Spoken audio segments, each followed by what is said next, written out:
गणरायाच्या आगमनाकरता काही तास आता उरले आहेत।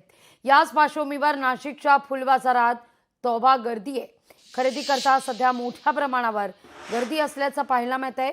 त्यातच आज हरतालिका पूजन आहे।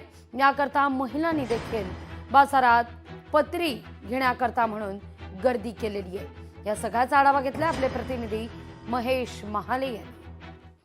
लाडक्या गणरायाचं आगमन अवघ्या काही तासांवर आलेलं आहे। याच सगळ्या पार्श्वभूमीवर जर बघितलं तर आराध्य गणेशाची स्थापना करण्यासाठी खरतर सजावटीसाठी मार्केटमध्ये भाविकांची या ठिकाणी गर्दी झाल्याचं चित्र आपल्याला बघायला मिळतंय।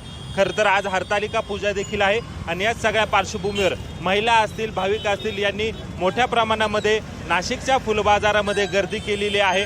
गणरायाच्या सजावटीसाठी या फुलांचे दर देखील काहीशा प्रमाणात जे आहे ते वाढलेले आहे। एकूणच जर बघितलं तर ही विविध आकाराची जी कलरची जी फुले आहे ती मार्केटमध्ये आलेली आहे आणि आंतरराष्ट्रीय पद्धतीचे जे काही फुलं आहे ते देखील आलेले आहे। एकूणच बटन शेवंती असेल, शेवंती असेल, अशा विविध फुलांनी खरतर लाडक्या गणरायाची सजावट जी आहे ती केली जाणार आहे। त्यामुळे एकूणच जर बघितलं तर गणेशाच्या आगमनाच्या अवघ्या काही तासा अगोदर भाविकांनी जी आहे ती एकूणच या ठिकाणी गर्दी केलेली आहे आणि फुलं सजावटीसाठी नाशिकच्या फुलबाजारामध्ये मोठी गर्दी झाल्याचं जे चित्र आहे ते आपल्याला बघायला मिळतंय।